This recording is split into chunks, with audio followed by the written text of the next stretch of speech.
16 मई 2026 रात 11:43 नई दिल्ली। देश की राजधानी की सड़कें उस समय लगभग शांत हो चुकी थीं। संसद भवन की रोशनी अब भी जल रही थी, लेकिन इंटरनेट की दुनिया में एक अलग ही आग फैल चुकी थी। मोबाइल स्क्रीन पर बार बार एक ही नाम दिखाई दे रहा था, कॉकरोच जनता पार्टी। पहली नजर में यह किसी मीम पेज जैसा लगता था, लेकिन कुछ ही घंटों के भीतर यह नाम बेरोजगार युवाओं के गुस्से, अपमान और व्यवस्था के खिलाफ प्रतीक बन चुका था।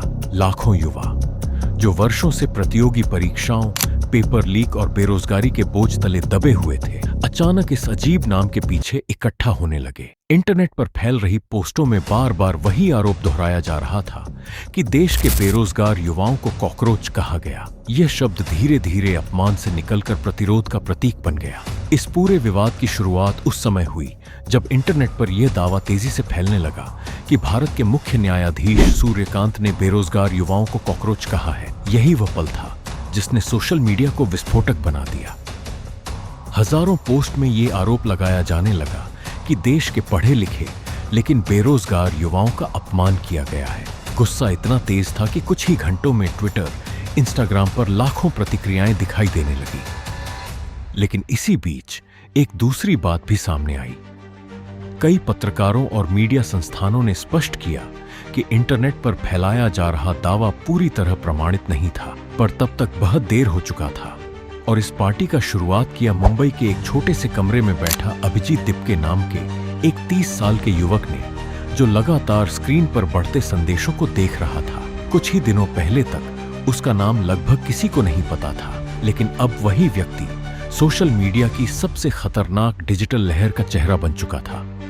देखते ही देखते उसके इंस्टाग्राम हैंडल पर करीबन 8 मिलियन लोग जोड़ गए। देश के इतिहास में पहली बार ऐसा हुआ कि जहां भारत की कोने कोने से यूथ का भारी मात्रा में सपोर्ट मिलने लगा। उसके आसपास कोई राजनीतिक दफ्तर नहीं था, कोई सुरक्षा नहीं थी, कोई बड़ी पार्टी नहीं थी, केवल एक लैपटॉप, कुछ धुंधली रोशनियां और इंटरनेट पर भड़का हुआ असंतोष था।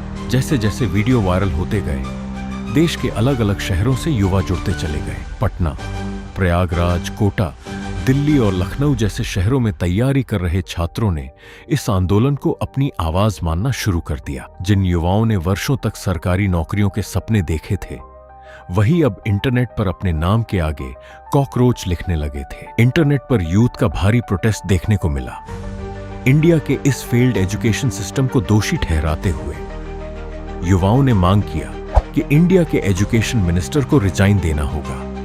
दिल्ली की राजनीतिक गलियारों में यह सब पहले मजाक समझा गया, लेकिन कुछ ही समय बाद मामला गंभीर होता चला गया। टीवी चैनलों ने इसे इंटरनेट का पागलपन कहा, कुछ नेताओं ने इसे लोकतंत्र के लिए खतरा बताया। वहीं दूसरी ओर कई स्वतंत्र पत्रकार और राजनीतिक विश्लेषक इसे भारत के बेरोजगार युवाओं के अंदर पनप रहे गुस्से का विस्फोट मानने लगे। सोशल मीडिया पर मीम्स और व्यंग्य के पीछे एक भयावह सच्चाई छिपी हुई थी। लाखों युवा ऐसे थे जिनके पास डिग्रियां थीं, लेकिन नौकरियां नहीं थीं। प्रतियोगी परीक्षाएं बार बार रद्द हो रही थीं। पेपर लीक की घटनाएं लगातार सामने आ रही थीं। और इसी माहौल में कॉकरोच जनता पार्टी केवल एक नाम नहीं रही, बल्कि व्यवस्था के खिलाफ डिजिटल विद्रोह बन गई। इसी दौरान इंटरनेट पर एक और डर फैलने लगा। कई अकाउंट अचानक गायब होने लगे, कुछ वीडियो हटाए गए, कुछ पोस्टों की पहुंच सीमित कर दी गई। लोगों ने दावा करना शुरू किया कि इस आंदोलन को दबाने की कोशिश की जा रही है। हजारों युवा गुप्त ऑनलाइन बैठकों में जुड़ रहे थे। ऐसा लगने लगा जैसे पूरा आंदोलन किसी भूमिगत नेटवर्क में बदल चुका हो। देश की राजनीति पहली बार उस दुश्मन का सामना कर रही थी जिसे न तो सड़कों पर आसानी से रोका जा सकता था और न ही टीवी डिबेट में हराया जा सकता था। यह इंटरनेट पर पैदा हुआ गुस्सा था और इंटरनेट ही इसका सबसे बड़ा हथियार था। प्रधानमंत्री नरेंद्र मोदी का नाम भी इस बहस के केंद्र में आने लगा कि उन्होंने युवा के लिए कुछ नहीं किया।